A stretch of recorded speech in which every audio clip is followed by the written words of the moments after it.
महाभारत में मैं सीधे सीधे बोल रही हूं कि जुबान संभाले बाइडेन। ये बाहरी नहीं, ये अपने ही कह रहे हैं। बाइडेन को जुबान संभालने की सलाह दे रहे हैं। बाइडेन के बयान क्या इस युद्ध पर भारी पड़ रहे हैं? बाइडेन के बयान क्या युद्ध को खत्म करने के बजाय इस युद्ध को और भड़काने वाले हो गए हैं? पुतिन तो जवाब दे ही रहे हैं, बयानों से भी और गोला बारूद बरसाकर भी। पर क्या बाइडेन को अब अपने ही बयानों पर सफाई देने के लिए मजबूर होना पड़ रहा है? क्या बाइडेन ने खुद ही अपनी फजीहत करा ली है? क्या बाइडेन इस युद्ध के अब विलेन बन गए हैं? आज महाभारत में मैं ये भी आपको बताऊंगी कि रूस का प्लान P6 कैसे डिकोड हुआ है, यानी कि रूस के राष्ट्रपति व्लादिमीर पुतिन अब यूक्रेन के बाद कौन से नए प्लान पर काम कर रहे हैं, कैसे इस P6 प्लान को डिकोड करके आपके सामने आज रखेंगे। क्या पुतिन ने अब अपने प्लान P6 पर काम करना शुरू कर दिया है और क्या यही वजह है कि इसके चलते यूक्रेन के बाकी देशों, बाकी पड़ोसी देशों में भी हड़कंप मच गया है? क्या है पुतिन का प्लान P6, यह भी आज आपको बताऊंगी। और साथ ही यह भी आज आपको बताऊंगी कि मिशन इस्तांबुल से क्या रुकेगा महायुद्ध। मिशन इस्तांबुल यानी कि एर्दोगन की भूमिका रूस यूक्रेन के युद्ध में क्या होगी, टर्की की भूमिका क्या होगी। टर्की जो कि यूक्रेन से भी बातचीत कर रहा है और पुतिन से भी लगातार वार्ता करने में सफल रहा है। यूक्रेन और रूस के युद्ध के बीच क्या एर्दोगन खींचने वाले हैं सीज फायर की लकीर? आज इस पर भी बात करूंगी महाभारत में। लेकिन मैं शुरुआत कर रही हूं इस वक्त की बड़ी खबर के साथ। युद्ध रोकने के लिए फ्रांस के राष्ट्रपति इमैनुअल मैक्रों किस तरह से सक्रिय हो गए, एक बार फिर वो पुतिन से बात करेंगे। जी हां, रूस के राष्ट्रपति पुतिन से एक बार फिर इमैनुअल मैक्रों बात करने वाले हैं। बाइडेन के बयान पर उन्होंने नाराजगी जताई थी। आपको याद होगा, बाइडेन के बयान पर इमैनुअल मैक्रों ने खुलकर नाराजगी जताई थी और एक बार फिर से रूस के राष्ट्रपति पुतिन से बात करने वाले हैं मैक्रों। ये उनके दफ्तर ने जारी किया है बयान कि पुतिन से फिर से बात करेंगे, यानी इस वार्ता को लगातार बनाए रखना चाहता है फ्रांस। फ्रांस नहीं चाहता कि किसी भी तरह की बयानबाजी से ये वार्ता जो पुतिन के साथ हो रही है, ये वार्ता जो रूस के साथ चल रही है, उस पर अंकुश लगे।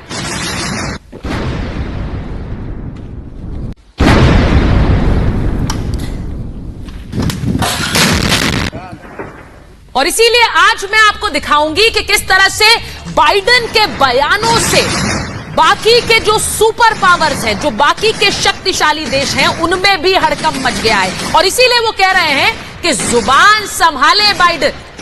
ये बड़ा बयान आया है।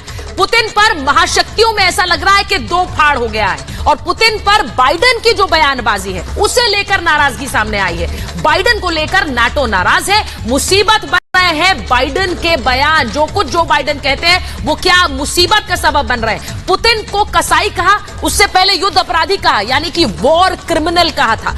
पुतिन को सत्ता से हटाने की बात अगर किसी ने कही तो जो बाइडेन ने कही, अभी तक किसी और देश ने नहीं कहा। इस आदमी को हटाना बेहद जरूरी है। ये जो बाइडेन का बयान आया जिसे लेकर हड़कंप मच गया। बाइडेन के बयानों को किसी तरह का समर्थन नहीं है, ये इमैनुअल मैक्रों ने कह दिया। फ्रांस के राष्ट्रपति ने कह दिया हम समर्थन नहीं करते हैं इस बयान का। व्हाइट हाउस को भी देनी पड़ी सफाई। व्हाइट हाउस लगातार इन बयानों पर सफाई दे रहा है। ब्रिटेन और फ्रांस ने इन बयानों से दूरी बना ली, यह भी मैं आपको बता रही हूं, क्योंकि बाइडेन ने बयान तो दे दिया लेकिन उस बयान के समर्थन में कोई नहीं खड़ा है। यूरोप के लिए रूस बेहद अहम है, यह मैं आपको शुरू से महाभारत में बता रही हूं। पुतिन पर सीधे हमले से बच रहे हैं बाकी देश, यानी कि दुनिया की बाकी महाशक्तियां सीधे पुतिन पर अटैक नहीं कर रही हैं। जो बाइडेन ने वो किया और उसको लेकर एक तरह की दरार पड़ गई है। मैक्रों ने बाइडेन को ये नसीहत दे डाली, फ्रांस के राष्ट्रपति ने, और उन्होंने कहा कि ऐसे बयानों से बचना चाहिए, ऐसे बयानों का समर्थन हम नहीं करते हैं। जो स्थिति इस वक्त युद्ध की बनी हुई है, ऐसी स्थिति में ऐसे बयान और आग में घी डालने वाला काम करेंगे। ऐसे बयान स्थिति को बिगाड़ देंगे। बाइडेन के बयान से ब्रिटेन ने भी दूरी बना ली। ब्रिटेन ने क्या कहा है, क्योंकि ब्रिटेन दूरी बनाए हुए और ब्रिटेन साफ तौर से कह रहा है कि पुतिन का फैसला रूसी जनता करेगी। पुतिन रहे ना रहे सत्ता में, ये आप और हम नहीं, ये रूस की जनता तय करेगी। ये बयान आया है। तो जो बाइडेन के जो बयान लगातार आ रहे हैं वो किस तरह से अब महाशक्तियों में दो फाड़ ला रहे हैं, ये आज आपको बता रही हूं। इस बीच जो बड़ा बयान आ रहा है वो भी आपको बताऊं, क्रेमलिन का बड़ा बयान आया है। बाइडेन के बयान पर हमारी नजर बनी हुई है। देखिए रूसी दफ्तर क्या कह रहा है, रूस की सरकार की तरफ से क्रेमलिन का ये बड़ा बयान। क्रेमलिन कह रहा है कि जो कुछ बाइडेन कह रहे हैं उस पर हमारी नजर बनी हुई है। बाइडेन के बयानों पर हमारी नजर बनी हुई है। बाइडेन के जो बयान है वो हैरान करने वाले हैं। पुतिन को बाइडेन ने कसाई कहा था, बुचर कहा था, और उससे पहले वो वॉर क्रिमिनल कह चुके हैं, ये मैंने आपको बताया। इसी के साथ साथ पुतिन को हटाने की बात कही थी कि इस व्यक्ति को सत्ता में नहीं होना चाहिए, इसे हटाया जाना चाहिए, जिसे लेकर ये कयास लगाए जाने लगे कि क्या अमेरिका ऐसा कुछ करना चाहता है जिससे पुतिन को सत्ता से हटाया जा सके। ये भी मैं आपको बता रही हूं, ये भी मैं आपको बता रही हूं। और ये बयानबाजी जो लगातार बाइडेन के बयानों के बाद हो रही है, ये बाइडेन के खिलाफ हो रही है। यानी बाइडेन को समझाने, उन्हें नसीहत देने और उन्हें यह भी बताने कि आपके बयान स्थिति को ठीक नहीं कर रहे हैं, आपके बयान स्थिति को और खराब कर रहे हैं, ये बताया जा रहा है।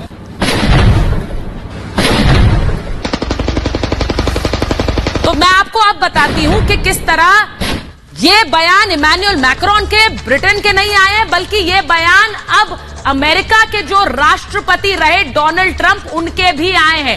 डोनाल्ड ट्रंप क्या कह रहे हैं? डोनाल्ड ट्रंप बाइडेन पर ट्रंप का जुबानी बम गिरा है, यानी जुबानी हमला डोनाल्ड ट्रंप कर रहे हैं। और वो क्या कह रहे हैं? वो कह रहे हैं बाइडेन ने यूक्रेन के साथ धोखा किया है। अब सोचिए बाइडेन कैसे घिर रहे हैं। बाइडेन पर एक तरफ महाशक्तियां हमला कर रही हैं, आप कैसे बयान दे रहे हैं, जुबान संभालिए। वहीं दूसरी तरफ डोनाल्ड ट्रंप आ गए, वो कह रहे हैं यूक्रेन युद्ध के लिए बाइडेन जिम्मेदार है और कोई नहीं, बाइडेन जिम्मेदार है। बाइडेन नींद में डूबे हुए हैं, बाइडेन को समझ नहीं आ रहा है वो क्या कर रहे हैं। डोनाल्ड ट्रंप का हमला आया है, बाइडेन को नहीं पता है कि वो क्या कर रहे हैं। यानी इस मुश्किल की स्थिति में अमेरिका के राष्ट्रपति का रोल क्या है, उन्हें पता ही नहीं है। राष्ट्रपति को नहीं पता कि वो किस दुनिया में है। और ये बॉम्बार्डमेंट ट्रंप का जो बाइडेन पर लगातार आ रहा है, बाइडेन कुछ करने की एक्टिंग कर रहे हैं, यानी कि वो ऐसा दिखाना चाहते हैं पूरी दुनिया के कि वो बहुत बड़ा कदम उठा रहे हैं, लेकिन ऐसा कुछ नहीं, ये सिर्फ उनकी एक्टिंग है। हकीकत में वो कुछ कर ही नहीं पा रहे हैं। ये डोनाल्ड ट्रंप का हमला है सीधा जो बाइडेन पर। मैं सत्ता में होता तो युद्ध नहीं होता, ये कह रहे हैं ट्रंप। ये पहले भी वो कह चुके हैं, लेकिन जो बड़ी बात उन्होंने कही, उन्होंने कहा अगर मैं राष्ट्रपति होता तो परमाणु युद्ध की धमकी दे देता रशिया को और पुतिन को। ये ट्रंप कह रहे हैं कि भाई मैं होता तो परमाणु की धमकी देता और बार बार परमाणु धमकी देता, यानी रूस को बता देता कि मेरी शक्ति क्या है। वो बाइडेन कर नहीं पा रहे हैं। अमेरिका एक बड़ी परमाणु शक्ति है, लेकिन देखिए किस स्थिति में आ गया। ये कह रहे हैं डोनाल्ड ट्रंप, आपने अमेरिका को भी, उसकी साख को भी किस तरह भट्टा लगा दिया। आगे बढ़कर परमाणु धमकी देनी चाहिए थी, ये डोनाल्ड ट्रंप कह रहे हैं और जो बाइडेन के बारे में कह रहे हैं। अब सोचिए एक और बड़ा बयान आ रहा है जो मुझे बताया जा रहा है, व्हाइट हाउस से बड़ा बयान आ रहा है कि जो बाइडेन की बयानबाजी पर लगातार सफाई देनी पड़ रही है। और जो बयान आ रहा है इस वक्त व्हाइट हाउस का, ये आपको बताऊं, व्हाइट हाउस का एक और बड़ा बयान, बाइडेन के बयानों पर लगातार सफाई दे रहे हैं। भावुक हो गए थे बाइडेन, यानी इमोशनल हो गए थे बाइडेन, इसलिए इस तरह का बयान दे दिया, ये कहा जा रहा है। बाइडेन की भावुकता थी और इसीलिए इस तरह का बयान दे दिया, यह भी कहा जा रहा है। मैं ये भी आपको बताऊं, मेरे साथ इस वक्त मेजर जनरल ए.के. सिवाच जुड़ रहे हैं, एयर कॉमोडोर ए.एस. बहल जुड़ रहे हैं। मैं मेजर जनरल सिवाच, पहले मैं आपके पास आ रही हूं। बाइडेन का एक बयान और उस बयान पर अब इतनी सफाई। बाइडेन बयान दे रहे हैं पुतिन को हटाने का, कसाई, वॉर क्रिमिनल। ये सिर्फ एक तरफ का नैरेटिव है क्या सर? क्योंकि अब बाकी शक्तियां भी उनको कह रही हैं आप जबान संभाल कर बोलिए। हाँ बिल्कुल, देखो सुचेता, इसमें कोई शक नहीं है कि कहीं ना कहीं अनफॉर्चुनेटली जो बाइडेन के जितने भी रिमार्क्स हैं वो आग में घी डालने वाला काम कर रहे हैं। वो एक प्रकार से सुपर पावर, सुपर पावर थी अमेरिका, उसके राष्ट्रपति ऐसी भाषा का इस्तेमाल कर रहे हैं कि तो पुतिन बुचरर हैं और वो वार क्रिमिनल हैं, वो रूल गवर्न करने के काबिल नहीं, तो आप फिर उससे बातचीत भी करें तो बातचीत का नतीजा कैसे निकलेगा जब आप अपने ओपोनेंट को इतनी गलत भाषा का इस्तेमाल, जो कि शोभा नहीं देता राष्ट्रपति जो कि यूएस के हैं। और मुझे लगता है कि कहीं ना कहीं वो बैलेंस खो बैठे हैं। और ये भी सच्चाई है, कहीं ऐसा तो नहीं कि रूस चाहता ये लड़ाई खिंचे, क्योंकि जैसे जैसे ये लड़ाई खिंच रही है, अगर किसी देश को कोई फायदा है तो वो अमेरिका को ही है। अगर आप देखें, क्योंकि अमेरिका के लड़ाई के बाद जिस प्रकार से उनको हथियारों के एक प्रकार से कॉन्ट्रैक्ट मिले हैं, वो अभी $17.8 बिलियन के हो गए हैं। छोटी छोटी कंट्रियों ने, नेटो की बाकी कंट्रियों ने दिए हैं। उनको फायदा है, अगर लड़ाई होगी और हथियार बिकेंगे। और दूसरा ये भी सच्चाई है कि ये जो गैस और ऑयल जो आता था अभी रूस से यूरोप के लिए, आपको मालूम है 40% गैस और 33% जो ऑयल है वो रूस से आता था। अब अभी तो बंद नहीं हुआ है, जर्मनी और इटली में अभी भी चल रहा है। अमेरिका को इस बात का पता है सर कि वो इस युद्ध की स्थिति में सिर्फ गेन कर रहा है, उसके लिए खोने के लिए बहुत ज्यादा नहीं है। और इसीलिए सिर्फ बयानबाजी और कोरे बयान जो बाइडेन के आ रहे हैं, ये बहुत से जानकार कहते हैं। मैं एक बार इस पर आऊंगी और बहल साहब उसके बाद मैं सर आपके पास आ रही हूं, क्योंकि ये बार बार कहा जा रहा है कि इस युद्ध के विलेन पुतिन है या फिर अब जो बाइडेन बन गए हैं। ये क्यों कहा जा रहा है? बड़ी बात यह है कि बाइडेन को इस युद्ध का विलेन बताया जा रहा है। अब बहुत से जानकार ऐसे हैं जो ये कहने लग गए हैं कि जो बाइडेन इस युद्ध की स्थिति को संभाल नहीं पा रहे हैं, डैमेज कंट्रोल करने के बजाय वो डैमेज और ज्यादा कर रहे हैं। सिर्फ बयान दे रहा है बाइडेन की तरफ से सिर्फ बयानबाजी आ रही है और कुछ नहीं आ रहा है। अमेरिका को कोई सीधा नुकसान नहीं है इस युद्ध का, ये जो बाइडेन जानते हैं। उल्टा प्रतिबंधों से अमेरिका को फायदा ही है, क्योंकि जो भी गैस और तेल के प्रतिबंध लगे, यूरोप रूस पर निर्भर था, अब अमेरिका पर निर्भर हो जाएगा। यूरोप की निर्भरता अमेरिका पर बढ़ जाएगी। इससे चांदी किसकी है? अमेरिका की है। अब मैं आपको एक बार बयान दर बयान बताती हूं। पुतिन ने आंख उठाई तो जवाब देंगे, ये जो बाइडेन ने तब कहा था जब युद्ध की शुरुआत नहीं हुई थी। लेकिन उसके बाद भी पुतिन ने हमला कर दिया, लेकिन बाइडेन कुछ नहीं कर पाए, अमेरिका ने कुछ नहीं किया, वो सिर्फ बयान ही देते रह गए। ये हुआ। अब जब युद्ध शुरू हो गया, युद्ध के 15-20 दिन के बाद बाइडेन की तरफ से क्या बयान आया? युद्ध उद्देश्यों में नाकाम है रूस, वो अपने एम हासिल नहीं कर पा रहा है, जो उसने उद्देश्य रखे उन पर विफल हो रहा है। लेकिन उस दूसरी तरफ से क्या हुआ? रूस ने अपने हमले और बढ़ा दिए और ज्यादा बम्बार्डमेंट यूक्रेन पर कर दिया, बड़े बड़े शहरों पर कब्जा करना शुरू कर दिया। बाइडेन की तरफ से क्या एक्शन हुआ था? पोलैंड सीमा पर जो यूक्रेन से सटा हुआ है, वहां पर उन्होंने हथियार भेज दिए, नाटो के हथियार भेज दिए, वहां पर बड़ा जखीरा हथियारों का। उसकी प्रतिक्रिया में रूस ने क्या किया? रूस ने पोलैंड सीमा के पास मिसाइल दाग दी। यानी कि एक्शन लगातार रूस और पुतिन की तरफ से हो रहा है। बाइडेन की तरफ से क्या हो रहा है? क्या सिर्फ बयानबाजी हो रही है? जेलेंस्की युद्ध की स्थिति में बातचीत के लिए तैयार दिखे और उन्होंने शर्त क्या रखी? उन्होंने सिर्फ यह कहा सुरक्षा गारंटी के साथ नाटो में हम नहीं शामिल होंगे। वो बयान दे दिया जिसको लेकर ये युद्ध शुरू हुआ। ने कहा नाटो में हम नहीं शामिल होंगे, हमें सिर्फ सुरक्षा गारंटी चाहिए। लेकिन उसकी प्रतिक्रिया में क्या हुआ? बाइडेन अमेरिका से उड़े और वो पोलैंड पहुंच गए, यूरोप पहुंच गए बाइडेन। वहां पर पुतिन को कसाई कह दिया, युद्ध अपराधी वो शुरू से कहते रहे, और कहा कि इस आदमी को सत्ता से हटाइए। और हुआ क्या? बातचीत पटरी से उतर गई। अब आप सोचिए कि इस युद्ध में क्या उन्होंने अच्छा किया है या बुरा किया? इस युद्ध की स्थिति को और भड़काने का काम किया है। मैं एयर कॉमोडोर बहल से एक कमेंट लूंगी। एयर कॉमोडोर बहल, मुझे एक बताइए सर कि अमेरिका की तरफ से पहले कोरी बयानबाजी और उसके बाद ऐसा लग रहा है कि जो बातचीत हो भी रही थी उसे भी पटरी से उतार दिया, डिरेल कर दिया। सर देखिए, किसी भी राष्ट्र अध्यक्ष को ऐसी भाषा का इस्तेमाल दूसरे राष्ट्र अध्यक्ष के बारे में नहीं करना चाहिए।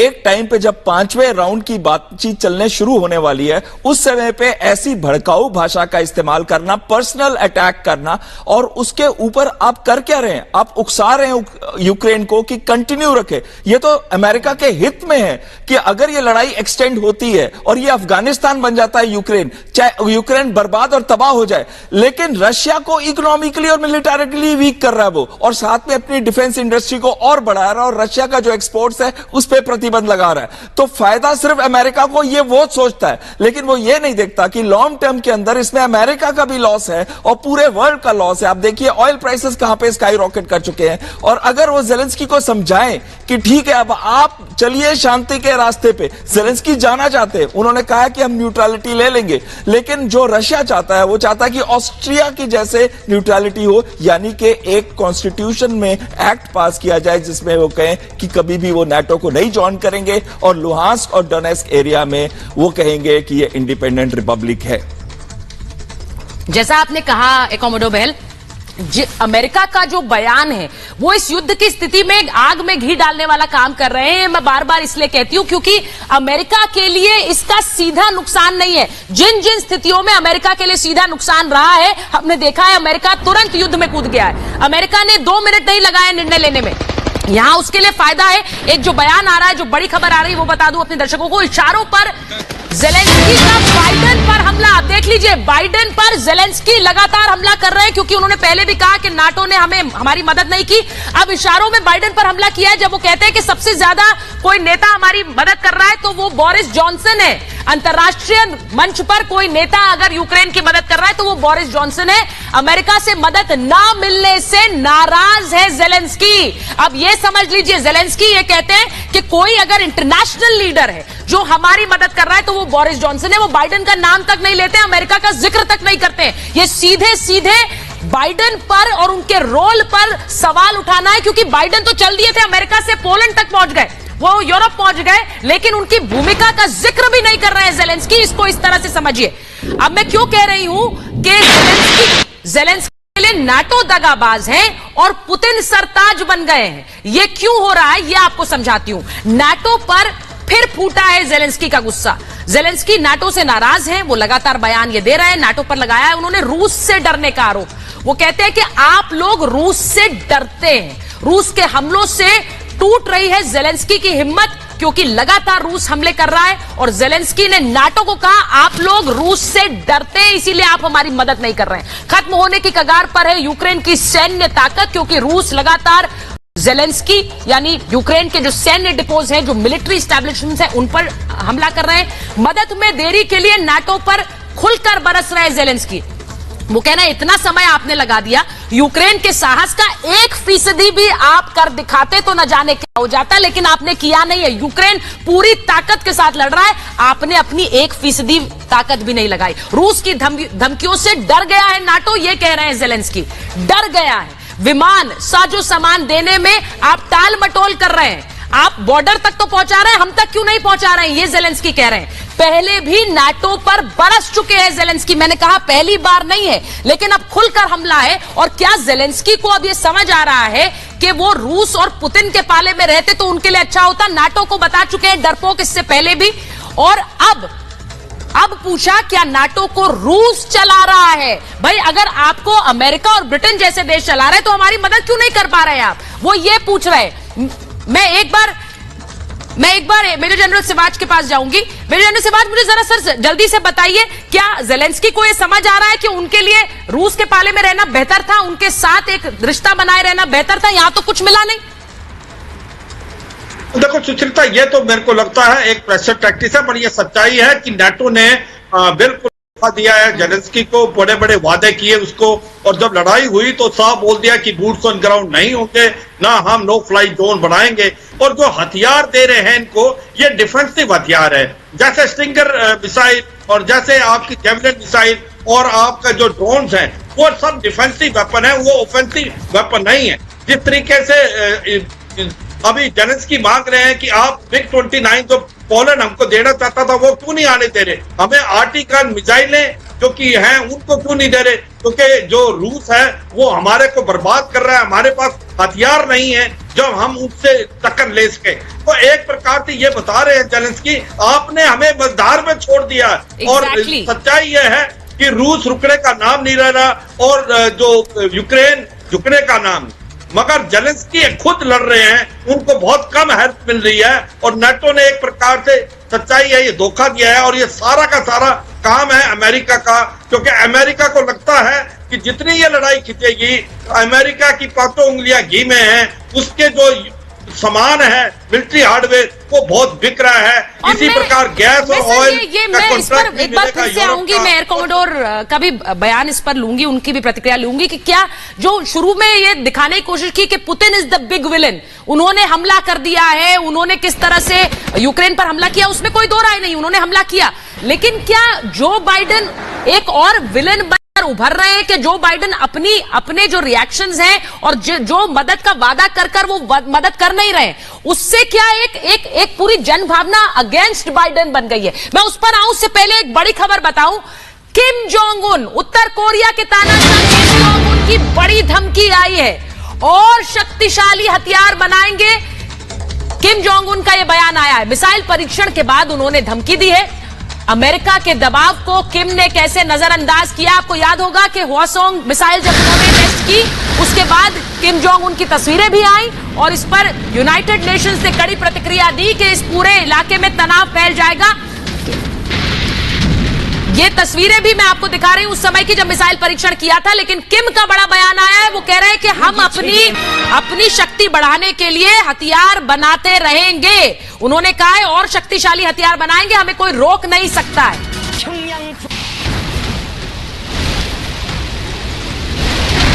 तो किम जोंग उन उत्तर कोरिया के तानाशाह हैं, डिक्टेटर नॉर्थ कोरिया के, और किम जोंग उन वो हैं जिन पर प्रतिबंध लगाया अमेरिका ने। किम जोंग उन वो हैं जो इन प्रतिबंधों के बीच भी अपनी सरकार चला रहे हैं, अपनी सत्ता चला रहे हैं। और अब मैं आपको बताती हूं कि पुतिन का किम प्लान क्या है, किम जोंग उन प्लान क्या है। यूक्रेन को लेकर पुतिन ने क्या रणनीति बनाई है, दो फाड़ करने वाली रणनीति। यूक्रेन में पुतिन क्या लागू करेंगे, कोरिया प्लान यानी कि किम प्लान।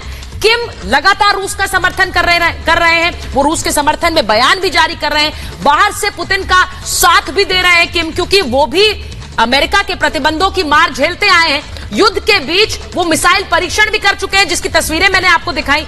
अमेरिकी प्रतिबंधों को किम कैसे ठेंगा दिखाते आए हैं, ये हम सब ने देखा है। अब प्रतिबंधों के बाद भी वो बेधड़क अपनी सत्ता चला रहे हैं। अब क्या यही देखकर यूक्रेन में प्लान कोरिया लागू करने की अटकलें लगाई जा रही हैं? किम जोंग उन का साथ है नॉर्थ कोरिया, साउथ कोरिया, यानी कि जो विभाजन हुआ, क्या वही कोरिया प्लान, वही किम जोंग प्लान पुतिन आजमाना चाहते हैं? यूक्रेन को दो टुकड़ों करने का प्लान का दावा किया गया है। दावा किसने किया आपको बताती हूं। यूक्रेन में ईस्ट और वेस्ट यूक्रेन क्या बन सकता है, क्या ये एक हकीकत हो सकती है? यूक्रेन के खुफिया विभाग ने यह बड़ा दावा किया है। यूक्रेन कह रहा है कि पुतिन यूक्रेन को दो फाड़ करना चाहते हैं। यूक्रेन की इंटेलिजेंस चीफ है किरिलो बुदानेव और उनका दावा है कि यूक्रेन पर विभाजन का प्लान पर काम कर रहे हैं पुतिन। वो चाहते हैं कि यूक्रेन को दो फाड़ कर दिया जाए। पूरा यूक्रेन निगल पाना पुतिन के लिए आसान नहीं है, ये उनका बयान है। और इसीलिए वो क्या चाह रहे हैं, वो चाह रहे हैं कि जो साउथ का एरिया है, जो सी ऑफ अजोव से लगता एरिया है, जहां मारियोपोल है, वो सब इलाका अलग कर दिया जाए और यूक्रेन को बांट दिया जाए। यूक्रेन पर कोरिया फॉर्मूला क्या लागू कर सकते हैं पुतिन, ये सवाल मैं पूछ रही हूं। नॉर्थ और साउथ कोरिया की तरह ही दो यूक्रेन बनाने का प्लान, क्या उस पर काम कर रहे हैं? मैं इस पर भी आऊंगी, लेकिन इस बीच जो बड़ी खबर आ रही है, मारियोपोल में भीषण जंग जारी है। मारियोपोल इलाके में जिसको अलग करने की बात कर रहे हैं, चेचन फोर्सेस ने जारी किया एक वीडियो, और इस वीडियो में क्या है, मारियोपोल में भीषण जंग जारी है और चेचन फोर्सेस ने, ये देखिए तस्वीरें जो कि कादिरोव के लड़ाके हैं, ये चेचन फोर्सेस हैं और इन्होंने अपना वीडियो जारी किया और कहा है कि देखिए किस तरह से हमारे लड़ाके वहां लड़ रहे हैं और जो लोग यहां पर यूक्रेन की सेना है वो आत्मसमर्पण कर दे, क्योंकि यहां इस पूरे इलाके को हमने अपने कब्जे में ले लिया है। चेचन फोर्सेस, कादिरोव के लड़ाके रूस के समर्थन में लगातार मारियोपोल में लड़ रहे हैं। इस इलाके को ही अलग करने की बात मैं कह रही थी। क्या मारियोपोल, क्या जो यूक्रेन का एक हिस्सा काट कर अलग कर सकते हैं पुतिन, क्या ये उनकी प्लानिंग का पार्ट हो सकता है? मैं इस पर भी बात करूंगी। एयर कॉमोडोर, मैं आपसे पूछ रही हूं, मुझे ये बताइए, क्या ये एक और प्लानिंग रणनीति का हिस्सा हो सकती है? क्योंकि ये यूक्रेन की सेना कह रही है कि यूक्रेन का विभाजन का प्लान है जिस पर पुतिन काम कर रहे हैं। देखिए, अगर अब 1910 में जापान ने कोरिया को ऑक्यूपाई किया था, कब्जा किया था उसके ऊपर, और जब वर्ल्ड वॉर II खत्म हुआ, एटॉमिक हथियार इस्तेमाल के बाद और जापान ने सरेंडर किया, तो सबसे पहले रशिया पहुंचा था जापान के उन एरियाज में, और जो कोरिया का डिवीजन किया गया, अमेरिका ने किया था वो डिवीजन 38th पैरेलल पे डीमिलिटराइज जोन बना के, और जो उत्तर का एरिया था वो रशिया के इन्फ्लुएंस में आ गया और जो साउथ का एरिया था जहां सोल था वो आ गया अमेरिका के। तो उन्होंने नॉर्थ और साउथ कोरिया को बनाया। तो उसी तरीके से अगर आप शुरू से देखें तो जो रशिया ने कहा था कि उसने लुहांस्क और डोनेस्क को इंडिपेंडेंट रिपब्लिक ऑलरेडी घोषित कर दिया है। यह लड़ाई के पहले दिन 21वें फरवरी को ही उन्होंने बोल दिया था और 24 फरवरी को उनकी सेनाएं एंटर कर गई थी। उसके बाद अगर आप देखें उनका पूरा फोकस जो है वो 2 एरियाज पे है, एक तो 3 एरियाज पे, एक तो कीव है, दूसरा दक्षिण में पोर्ट्स हैं, चाहे वो मारियोपोल, मेलेटोपोल, खेरसों, माइकोलेव और ओडिशा है, और तीसरा जो एरिया है जो बहुत ही महत्वपूर्ण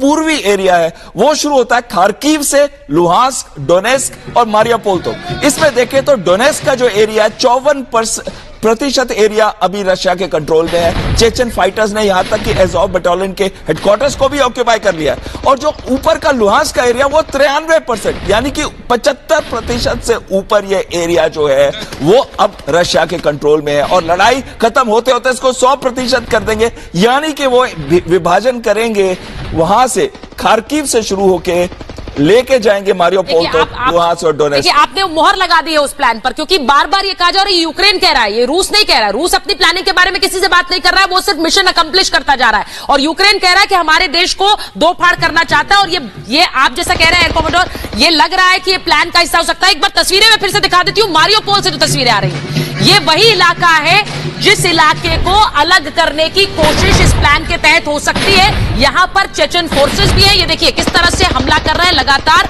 चेचन फोर्सेस, कादिरोव के लड़ाके जो रशिया के साथ मिलकर लड़ रहे हैं। और वो अगर इस इलाके पर कब्जा कर लेते हैं, यूक्रेन फोर्स को खदेड़ देते हैं, इस इलाके को यूक्रेन से काट कर अलग करना, क्या ये एक बड़ी संभावना है? मैं इसी पर बात कर रही हूं।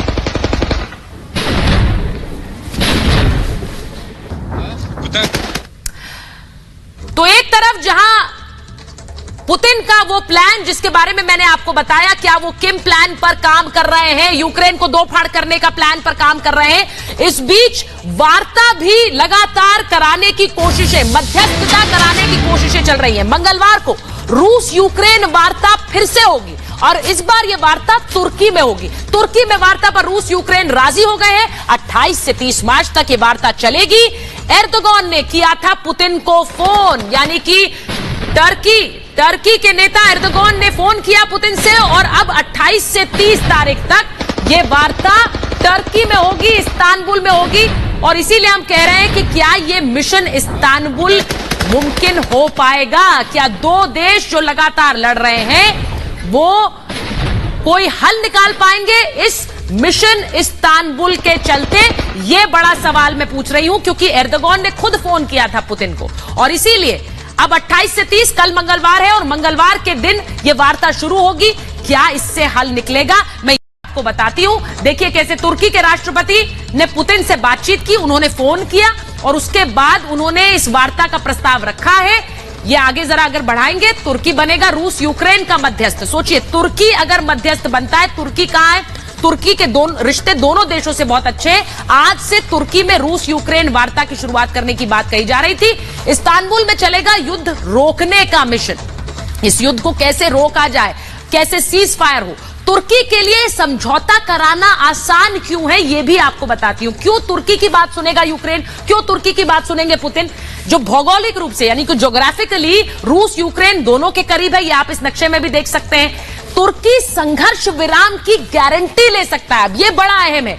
वो एक ऐसा देश है जो गारंटी लेकर युद्ध विराम करा सकता है, यानी ये बात को वो सुनिश्चित करेगा कि सिर्फ समझौता ना हो, उस पर अमल भी हो। तुर्की यूक्रेन के पुराने और मजबूत रिश्ते रहे हैं। यूक्रेन और तुर्की की मैं बात कर रही हूं। तुर्की और यूक्रेन का नाटो में जाने से वो रोक सकता है, यानी अगर ये संधि होती है कि आप नाटो में नहीं जाएंगे तो तुर्की ये सुनिश्चित करेगा कि वो नाटो में ना जाए। रूस के लिए भी तुर्की से संबंध बनाए रखना जरूरी है। क्यों है पुतिन के लिए एर्दोगन से रिश्ते जरूरी? रूस ने इस्तेमाल की आधी गैस तुर्की से आयात की है। अब सोचिए कि मैं आपको पिछले साल की बात बता रही हूं, आधी गैस जो रूस ने इस्तेमाल की अपने देश में अपने लिए, अपनी जरूरतों के लिए, वो तुर्की से आयात की गई।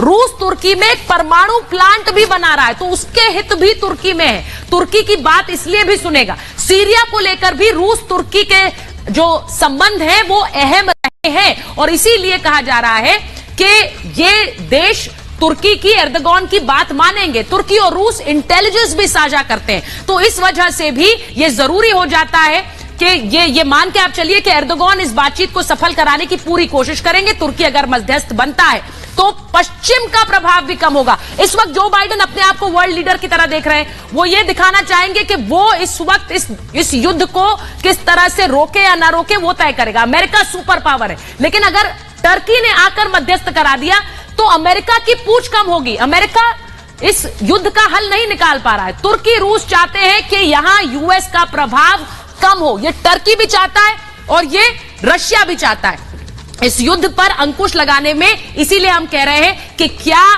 टर्की का अहम रोल होगा। दोनों नहीं चाहते हैं, रूस और टर्की, कि कोई तीसरी शक्ति यहां पर आकर खड़ी हो, क्योंकि अमेरिका कह चुका है कि अगर वो पीस कीपिंग फोर्स पर भी विचार कर रहा है, न तुर्की चाहेगा न रूस चाहेगा। और इन वजहों से तुर्की रूस यूक्रेन का एक पुल बनेगा, यानी कि एक मध्यस्थ बनेगा। यह बात मैं आपको समझा रही हूं। इस पर मैं रिएक्शंस भी लूंगी कि क्या टर्की ये रोल निभा पाएगा सक्सेसफुली, सफलतापूर्वक। इस बीच एक बड़ी खबर जो हमारे पास आ रही है वो जरा मैं अपने दर्शकों को बता दूं। भारत आ सकते हैं रूस के विदेश मंत्री।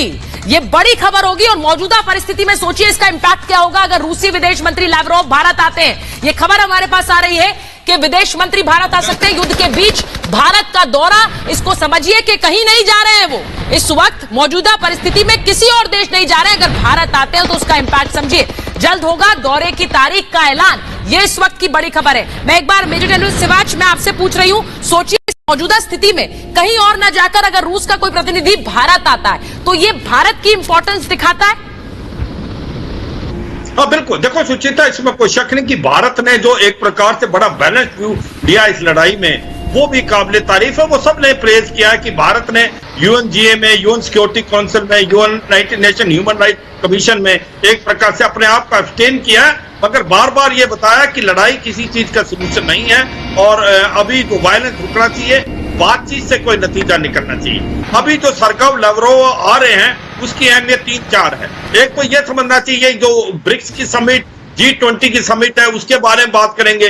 दूसरी बात, जो गैस और ऑयल हम अभी लेना चाहते हैं रूस से, क्योंकि अभी ऑयल का रेट 120 जो डॉलर पर बैरल हो गया है और हम चाहते हैं कि ये हम रूस से लें, जो कि 5 बिलियन जो बैरल ले रहे हैं, जिसकी कीमत करीब 30% कम है।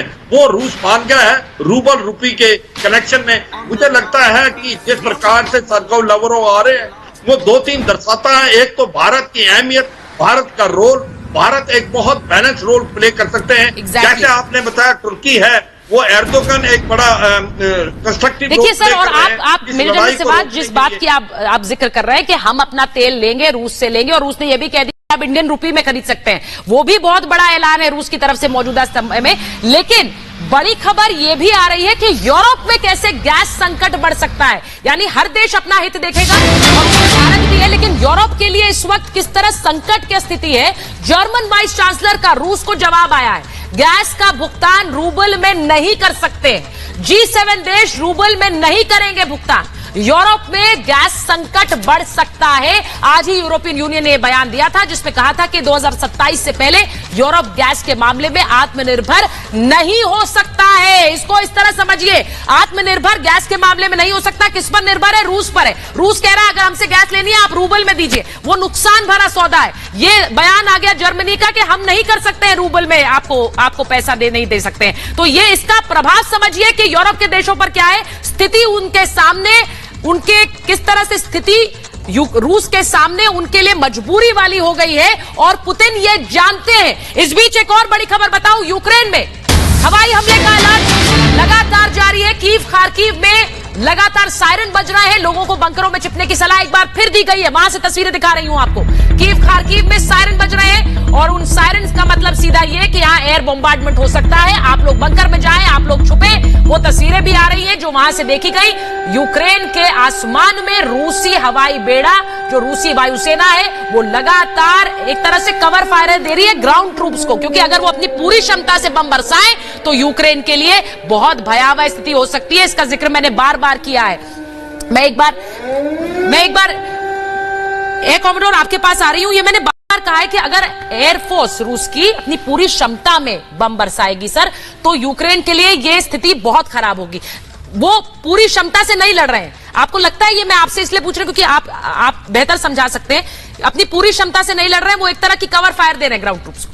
देखिए, जो जहाज इस्तेमाल कर रहे हैं रूस इस टाइम, सिर्फ दो टाइप के, मेनली दो टाइप के जहाज इस्तेमाल कर रहे हैं। एक कामो 52 जो अभी आपके स्क्रीन पे भी उड़ रहा था, वो अटैक हेलीकॉप्टर है, जो कि बिल्कुल आर्मी के सपोर्ट पे और एंटी टैंक रोल के लिए इसको इस्तेमाल किया जाता है, क्लोज सपोर्ट के लिए इस्तेमाल किया जाता है। और दूसरा जहाज कौन सा है? Su-25 फ्रॉकफुट, जो कि पूरा का पूरा आर्मी के सपोर्ट का जहाज है, जो आप देखते हैं कई बार जो स्टिंगर मिसाइल है उसने इसको शूट डाउन कर दिया है, क्योंकि ये सबसोनिक जहाज है। ये ऑपरेट करता है लोअर लेवल पे, टारगेट आइडेंटिफाई करता है और अटैक करता है प्रिसिजन वेपन्स के साथ भी और डम बॉम्ब्स के साथ भी। तो जो आप कह रहे हैं बहुत ही महत्वपूर्ण है। रशिया ने अपनी पूरी ताकत इस समय इस्तेमाल नहीं की। उसके पास हाइपरसोनिक वेपन्स हैं, उसके पास Su-35 से आगे के जो है Su-57 ये जहाज भी हैं जिनका इस्तेमाल बहुत कम किया है या नहीं भी किया है, और उसके साथ वो मिसाइल सिस्टम्स हैं, वो तो उसने सिर्फ कैलिबर और इस्कंदर का इस्तेमाल किया।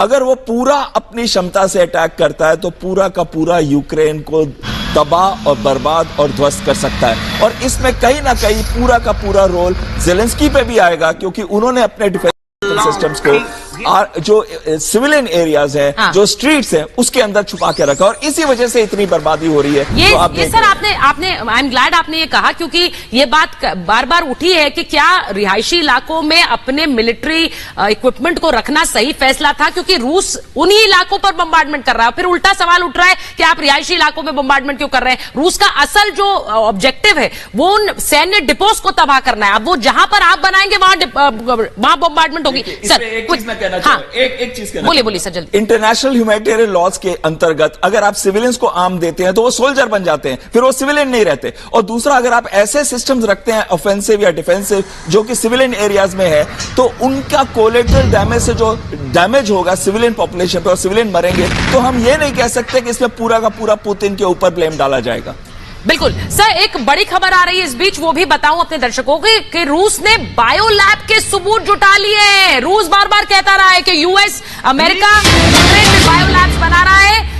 अमेरिका से जुड़े लैब के सबूत जुटाए हैं रूस ने। यूक्रेन में चल रही थी बायो लैब्स, रूसी सुरक्षा परिषद सचिव का यह बयान आया। रूस ने यूनाइटेड नेशंस तक में यह बात कह दी कि अमेरिका बायो लैब्स चला रहा है, यूक्रेन में चला रहा है, और वो बायो लैब्स रूस को टारगेट करने के लिए ही बनाए गए बायो वेपन्स आप बना रहे हैं। यूनाइटेड नेशंस में बात कही थी और यह भी कहा था कि अगर आप इससे सहमत नहीं है तो सफाई दीजिए, अमेरिका सफाई दे, ये भी बता रहे हैं। और अब रूस कह रहा है कि हमारे पास सबूत है कि अमेरिका ऐसा कर रहा है।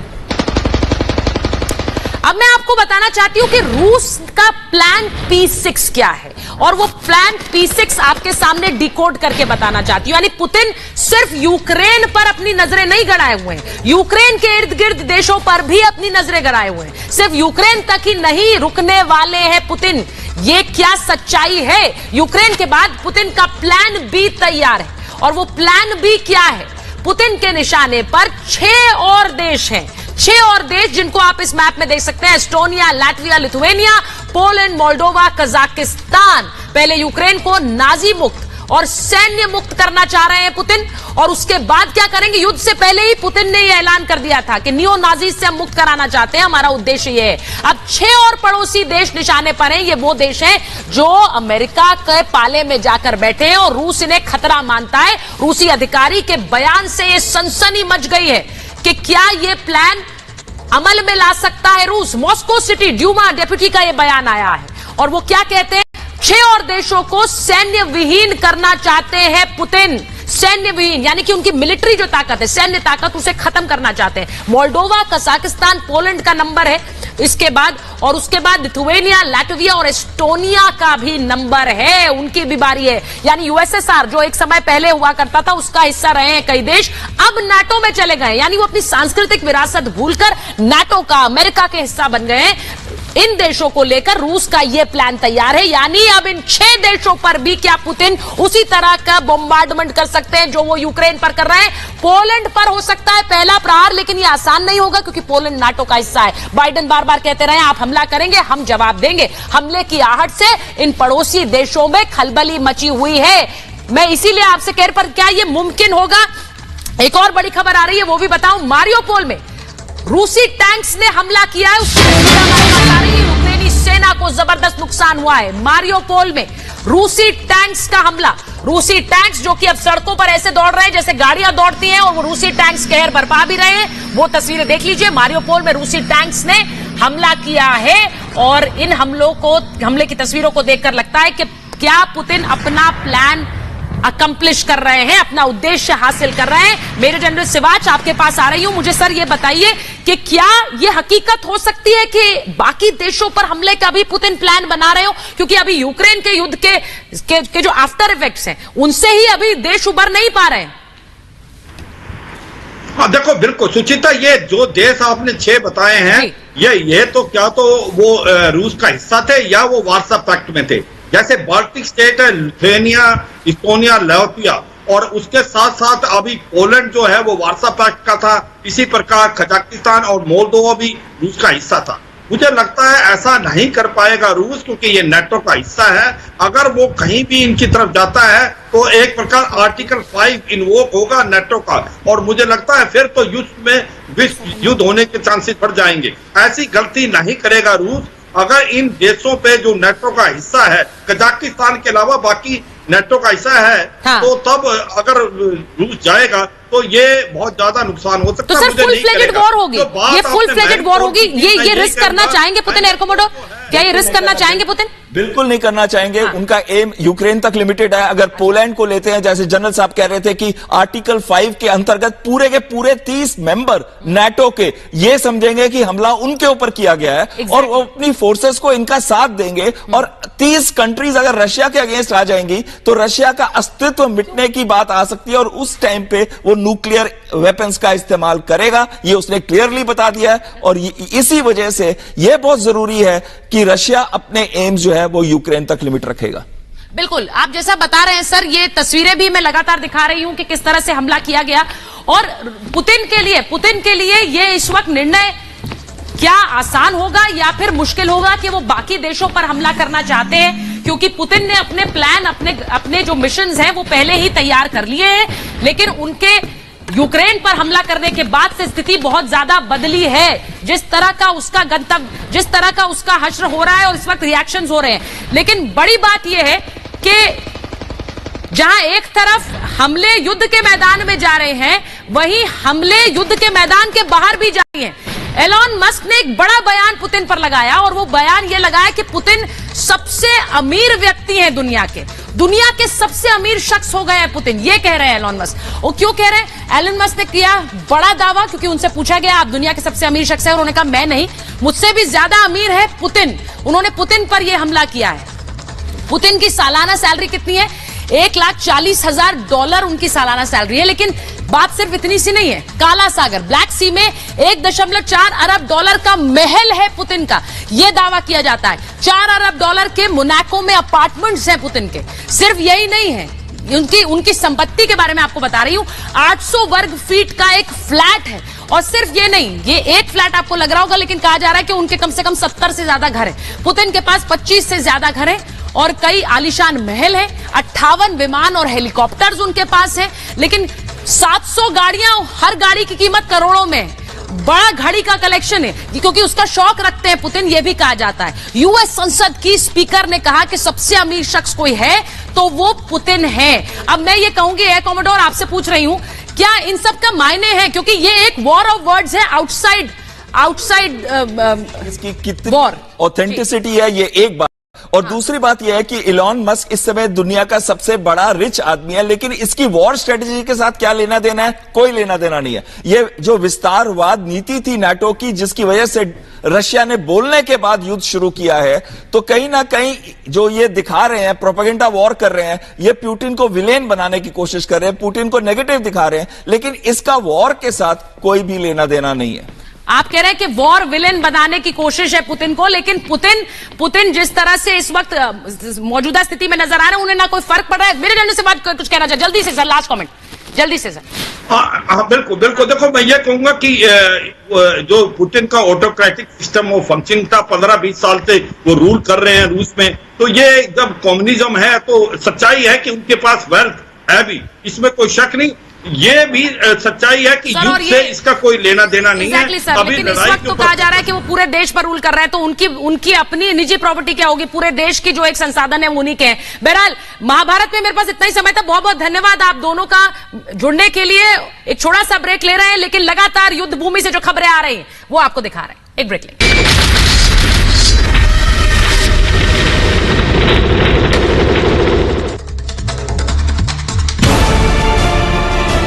मैं किसी सत्ता या सरकार या किसी सिस्टम के खिलाफ नहीं हूं। मैं उन लोगों के खिलाफ हूं जो इंसाफ की आवाज दबाना चाहते हैं। मैं उन लोगों के खिलाफ था और हूं और रहूंगा।